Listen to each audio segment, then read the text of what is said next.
नमस्कार। तो कैसे हैं आप सब? आई होप आप बहुत अच्छे से होंगे और अपने अपने एग्ज़ाम की तैयारी कर रहे होंगे। तो चलिए मैं सरोज स्वागत करती हूँ आपका आज की इस क्लास में। और आज की जो क्लास है ये रहने वाली है CTET प्लस HPTGT कमीशन की। अगर आप प्रिपरेशन कर रहे हो तब भी आपके लिए ये क्लास जो है बहुत ज़्यादा इम्पॉर्टेंट जो है वो रहने वाली है। तो आज की क्लास में मैं आपके लिए लेके आई हूँ 30 PYQ, यानी कि प्रीवियस ईयर्स के क्वेश्चन आंसर्स हैं ये। और ये सभी क्वेश्चन आंसर जो हैं वो हिंदी में रहने वाले हैं। बहुत ज़्यादा इंपॉर्टेंट क्वेश्चन हैं, तो वीडियो को स्किप करके बिल्कुल मत जाइएगा। बहुत लंबी क्लास जो है वो नहीं रहने वाली है, केवल 30 क्वेश्चंस की क्लास ही रहने वाली है। उससे रिलेटेड हम इम्पॉर्टेंट फैक्ट भी साथ के साथ ही पढ़ते जाएंगे। तो क्लास के एंड तक बने रहना है, अपने फ्रेंड्स के साथ भी इस क्लास को ज़रूर शेयर करना है। और अगर आप मेरे चैनल पर नए आते हो या अभी तक आपने मेरे चैनल को सब्सक्राइब नहीं किया है तो प्लीज़ चैनल को सब्सक्राइब ज़रूर कर लें। तो आज की क्लास में एक तरह से मिक्स क्वेश्चन जो हैं वो रहने वाले हैं। इसमें शिक्षा शास्त्र यानी कि चाइल्ड पेडागोगी जो है उससे रिलेटेड क्वेश्चन रहने वाले हैं, भाषा लैंग्वेज से रिलेटेड SST के क्वेश्चंस हैं, और कुछ EVS के क्वेश्चंस भी मैंने इसमें इन्वॉल्व किए हैं। मतलब हर तरह के क्वेश्चन जो हैं वो आपको देखने को मिलेंगे। एक तरह से साइकोलॉजी, एक तरह से लैंग्वेज और एक तरह से SST के, ये GK के क्वेश्चन, बहुत सारे क्वेश्चन जो हैं वो आज की क्लास में आपको देखने को मिलेंगे। तो चलिए बिना टाइम गवाए शुरू करते हैं हम आज की ये क्लास। तो आज की क्लास का जो फर्स्ट क्वेश्चन है वो रहने वाला है कि सतत एवं व्यापक मूल्यांकन CCE का मुख्य उद्देश्य क्या है? तो CCE जो है इसका मुख्य उद्देश्य क्या होता है? इसका मुख्य उद्देश्य होता है विद्यार्थियों के समग्र विकास का मूल्यांकन करना। ठीक है। अब विद्यार्थियों के समग्र विकास का मूल्यांकन करना CCE यानी कि एक तरह से इवैल्यूएशन जो है ये वाली, इसमें विद्यार्थियों का जितना भी विकास हो रहा है उसका उनका पूरा समग्र जो है उसके विकास का मूल्यांकन, इवैल्यूएशन उस चीज़ की जाती है सतत एवं व्यापक मूल्यांकन में। तो ये बहुत ज़्यादा इम्पोर्टेंट क्वेश्चन है और बहुत ज़्यादा बार ये पूछा जाता है ये क्वेश्चन। तो चलिए बात करते हैं अब नेक्स्ट क्वेश्चन की। नेक्स्ट क्वेश्चन भी पेडागोगी से ही रिलेटेड है। ये चाइल्ड पेडागोगी से रिलेटेड ये क्वेश्चन है। इसमें पूछा गया है कि प्याजे के अनुसार 7 से 11 वर्ष के बच्चे किस अवस्था में आते हैं? अब आपको सबसे पहले तो ये पता होना चाहिए कि जीन प्याजे जो थे एक बहुत बड़े साइकोलॉजिस्ट थे, यानी कि मनोवैज्ञानिक थे, जिन्होंने बच्चों के जो संज्ञानात्मक विकास है उसकी 4 अवस्थाएं बताई हुई हैं। तो 4 अवस्थाएँ उनके द्वारा बताई गई हैं। उनको उन्होंने एज में भी डिवाइड किया हुआ है। तो उन्होंने क्वेश्चन में ये पूछा गया है कि उनके जो संज्ञानात्मक विकास का जो उन्होंने एक थ्योरी दी है उसमें उन्होंने 7 से 11 वर्ष के बच्चों को किस श्रेणी या किस अवस्था में रखा है। तो उन्होंने रखा है जो 7 से 11 वर्ष के बच्चे हैं वो आते हैं ठोस संक्रियात्मक अवस्था, यानी कि कॉन्क्रीट ऑपरेशनल स्टेज। तो वो ये जो बच्चे हैं ये कॉन्क्रीट ऑपरेशनल स्टेज के अंदर आते हैं। ठीक है, तो ये आपने याद रखना है। सबसे मेन बात ये है कि जीन प्याजे जो हैं ये एक ऐसा इंपॉर्टेंट टॉपिक है जिससे रिलेटेड बहुत सारे क्वेश्चन जो हैं वो एग्जाम में पूछे जाते हैं। और बहुत तरह के क्वेश्चन इनसे रिलेटेड पूछे जाते हैं। कई बार एज पूछ ली जाती है, कई बार अवस्थाएं पूछ ली जाती हैं, कई बार अवस्थाओं के नाम पूछ लिए जाते हैं, कई बार मिलान में अवस्थाएं दी जाती हैं। दूसरी तरफ पूछा गया है एक एज से रिलेटेड एक क्वेश्चन मुझे याद आ रहा है अभी कि एक क्वेश्चन में पूछा गया था कि जीन पियाजे ने किस एज को जो है वो प्ले एज या फिर टॉय एज कहा है। तो वो है 6 से जो 11 वर्ष वाली एज है, यानी कि 7 से 11 वर्ष वाली एज, इसको ही ले सकते हो आप। एक पूर्व बाल्यकाल अवस्था जो है उसमें बच्चे जो है एक उसको हम कहते हैं प्ले एज यानी कि टॉय एज। ठीक है, चलिए बात करते हैं नेक्स्ट क्वेश्चन की। नेक्स्ट क्वेश्चन में पूछा गया है कि शिक्षण का लोकतांत्रिक दृष्टिकोण किसे कहते हैं? तो शिक्षण का लोकतांत्रिक दृष्टिकोण किसे कहते हैं? एक टीचर होने के नाते आपसे ये क्वेश्चन बहुत बार पूछा जा सकता है और बहुत सारे एग्जाम में ये क्वेश्चन पूछा भी गया है कि एक लोकतांत्रिक दृष्टिकोण होता क्या है? सबसे पहले तो हमें ये पता होना चाहिए कि लोकतांत्रिक दृष्टिकोण होता क्या है? तो लोकतांत्रिक दृष्टिकोण वो होता है जिसमें सभी तरह के बच्चों को एक दृष्टि के साथ या एक नज़र के साथ देखना होता है। ऐसा नहीं है कि जो कुछ बच्चे जो हैं वो ज़्यादा मतलब प्रतिभाशाली हैं या ज़्यादा मतलब उनकी आईक्यू लेवल कुछ ज़्यादा है तो उनको उनके ऊपर ज़्यादा फोकस करने हैं, और जिनका थोड़ा सा आईक्यू लेवल थोड़ा सा कम है या जो बच्चे जो हैं वो पढ़ाई में थोड़े से कमज़ोर हैं उनको आपने थोड़ा सा कम आंकना है। ऐसा नहीं है। लोकतांत्रिक दृष्टिकोण का मतलब ही ये है कि सभी तरह के बच्चों को आगे बढ़ने के समान अवसर देने हैं, सभी तरह के बच्चों के ऊपर फोकस आपका सेम रहना चाहिए। तो यहाँ पे लोकतांत्रिक दृष्टिकोण किसे कहते हैं पूछा गया है, तो आंसर में बताया गया है कि जब शिक्षक विद्यार्थियों की राय और अनुभवों को महत्व देता है। यानी कि शिक्षक जो हैं ऐसा नहीं है कि बच्चों के ऊपर अपने कोई भी विचार जो है वो थोप रहे हैं, या बच्चों को ये कहा जा रहा है कि आपने अपने विचार सामने नहीं रखने हैं किसी भी क्लास में, आपने जो भी टीचर के द्वारा बताया जा रहा है बस उसी को पढ़ना है। ऐसा बिल्कुल नहीं किया जा सकता है। लोकतांत्रिक दृष्टिकोण वो है जिसमें सभी बच्चों को एक नज़र के साथ देखा जाता है और सभी बच्चों की विद्यार्थियों की राय ली जाती है और उनके अनुभवों को भी महत्व जो है वो दिया जाता है। चलिए बात करते हैं नेक्स्ट क्वेश्चन की। तो नेक्स्ट क्वेश्चन में पूछा गया है कि बच्चों में सृजनात्मकता को कैसे बढ़ाया जा सकता है। तो बच्चों में सृजनात्मकता को कैसे बढ़ाया जा सकता है, यानी कि उनकी जो क्रिएटिविटी है उनको कैसे इन्हांस किया जा सकता है। तो उनकी क्रिएटिविटी खुला वातावरण और स्वतंत्र सोच के अवसर देकर किया जा सकता है। जैसे मान लो एक उदाहरण के तौर पर अगर मैं आपको समझाऊं कि बच्चों की क्रिएटिविटी को एनहांस करना है तो आप बच्चों को कोई छोटा सा प्रोजेक्ट दे सकते हो। कोई घर को जैसे मान लो कि एक अलग अलग तरह के लीफ इकट्ठा करने के लिए बता दिया गया बच्चों को कि आपने एक पेज के ऊपर सभी तरह के जितने भी लीव्स होते हैं उनको आपने उनके नेम्स के साथ चिपकाना है, या बहुत सारी आप किसी भी तरह का प्रोजेक्ट जो है वो बच्चे को दे सकते हो, ताकि वो जो है खुला एक उनकी सोच जो है वो अच्छी तरह से एनहांस हो सके, वो उस चीज़ के बारे में सोच सकें और उनको किसी भी तरह का कोई डर नहीं हो कि हम ये काम कर देंगे तो हमारे जो है वो पिटाई होगी या फिर किसी तरह का हमें दंड जो है वो दिया जाएगा। ठीक है, तो बच्चों को उनकी क्रिएटिविटी एनहांस करने का सबसे अच्छा जो तरीका है वो यही है कि बच्चों को एक तरह से एक फ्री एनवायरनमेंट उपलब्ध करवाना है। ठीक है, तो चलिए बात करते हैं नेक्स्ट क्वेश्चन की। नेक्स्ट क्वेश्चन है क्वेश्चन नंबर 5। इसमें पूछा गया है कि अनुशासन का आधुनिक दृष्टिकोण क्या है। तो अनुशासन का यानी कि डिसिप्लिन का जो आधुनिक दृष्टिकोण है वो है आत्म अनुशासन और सहयोगात्मक वातावरण।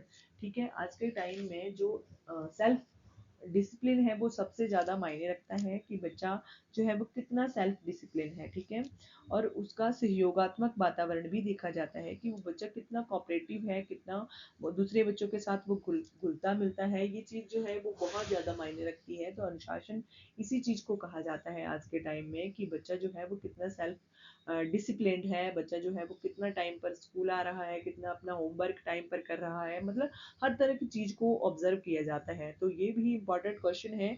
चलिए बात करते हैं अब नेक्स्ट क्वेश्चन की। नेक्स्ट क्वेश्चन अब एसएसटी के लगे हैं आने।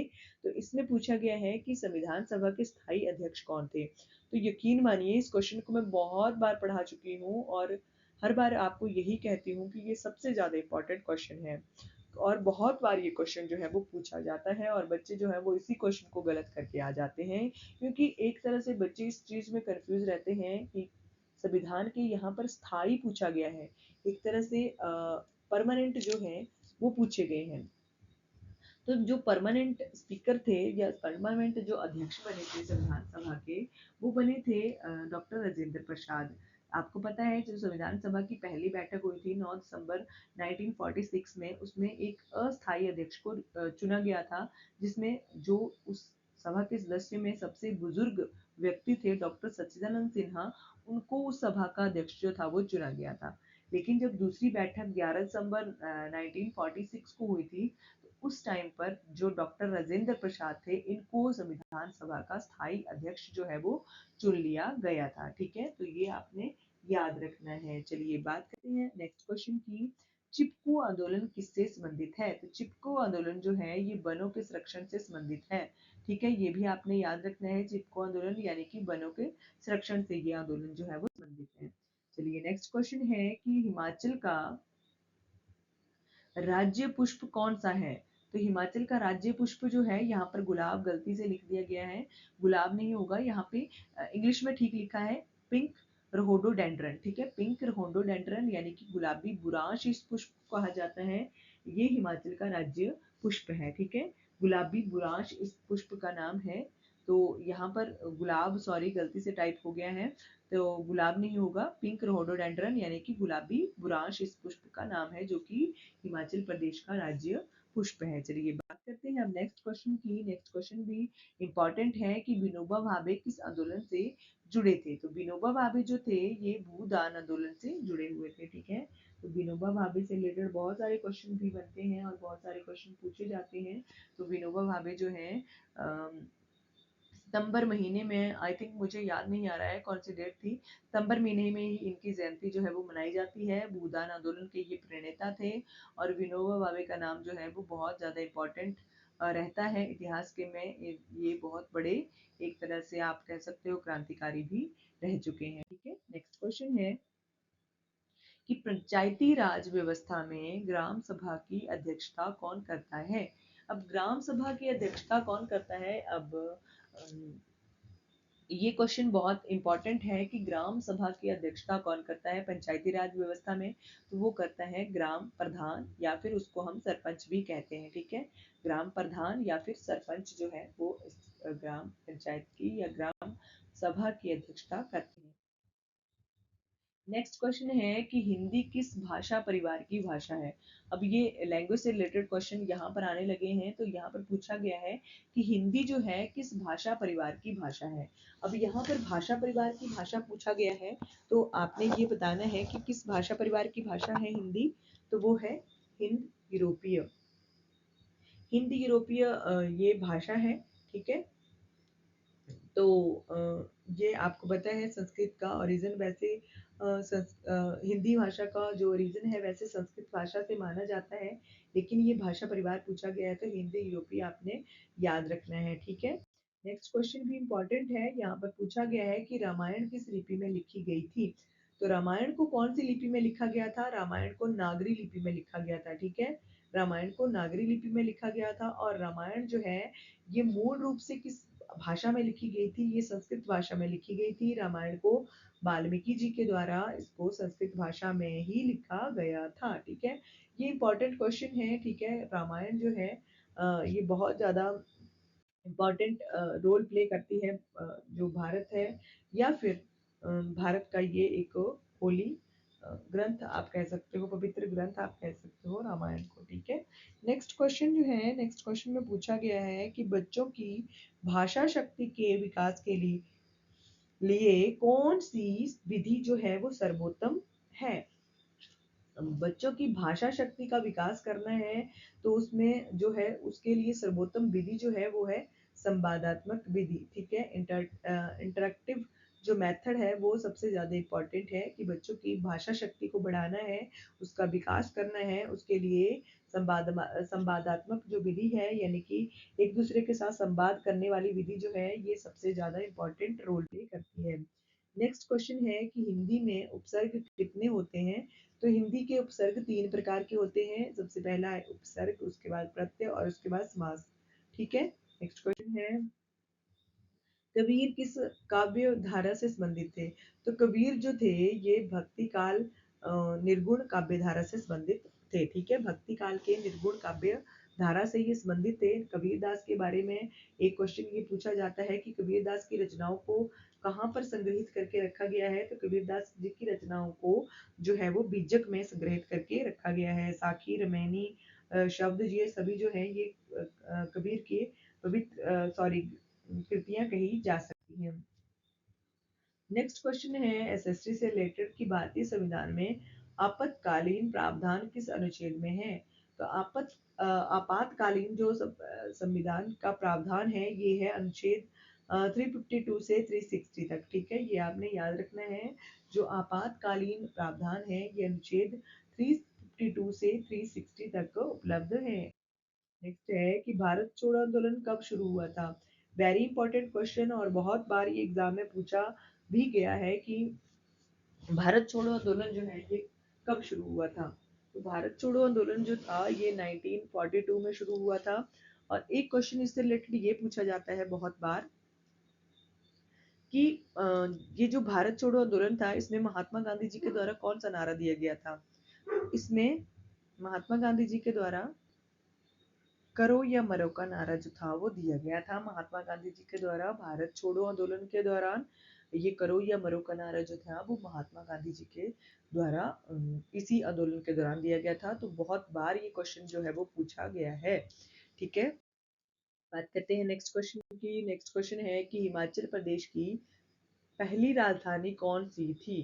तो हिमाचल प्रदेश की पहली राजधानी जो थी वो शिमला बनी थी, और जो आज भी शिमला ही है। ठीक है, ये इंपॉर्टेंट है क्वेश्चन। नेक्स्ट क्वेश्चन है माउंट एवरेस्ट पर चढ़ने वाली पहली भारतीय महिला कौन थी? तो माउंट एवरेस्ट पर चढ़ने वाली पहली जो भारतीय महिला थी वो थी बिछेंद्री पाल। ठीक है, उनका नाम था बिछेंद्री पाल। ठीक है, नेक्स्ट क्वेश्चन है सूरशाह शेरशाह सूरी जो थे ये किसके लिए प्रसिद्ध था? जो शेरशाह सूरी था ये किस चीज के लिए प्रसिद्ध था? ये था सड़क और प्रशासनिक सुधारों के लिए। ठीक है, जैसा कि जीटी रोड यानी कि ग्रांड ट्रंक जो रोड था वो भी शेरशाह सूरी के द्वारा ही बनाया गया था। तो ये सड़क और प्रशासनिक सुधारों के लिए बहुत ज्यादा प्रसिद्ध था शेरशाह सूरी। ठीक है, तो ये क्वेश्चन भी एक बन गया है आपका कि जीटी रोड यानी कि ग्रांड ट्रंक रोड जो है वो किसके द्वारा निर्मित था? तो वो शेरशाह सूरी के द्वारा ही बनाया गया था। ठीक है, नेक्स्ट क्वेश्चन है ईवीएस से रिलेटेड क्वेश्चन है कि ओजोन परत किसे रोकती है? तो ओजोन परत जो है ये रोकती है हानिकारक पराबैंगनी किरणों को। ठीक है, हानिकारक पराबैंगनी किरणों को ओजोन परत जो है वो रोकती है। ठीक है, और ओजोन डे सितंबर माह में मनाया जाता है। ठीक है, शायद 17 या 18 सितंबर को ये मनाया जाता है, ये आप चेक कर लेना एक बार।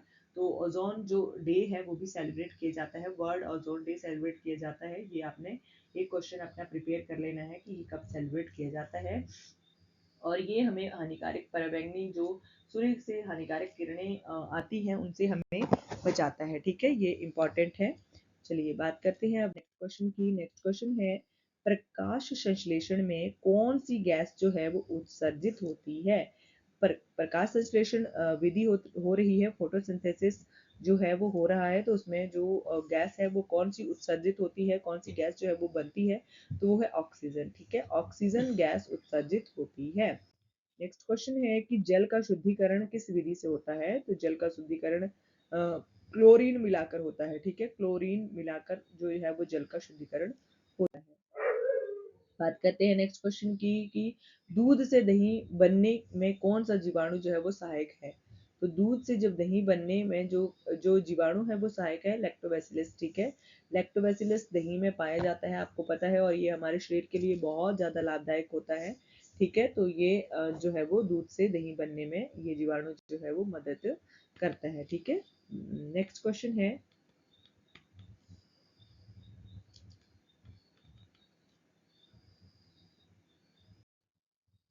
नेक्स्ट क्वेश्चन है कि विद्युत धारा की इकाई क्या है?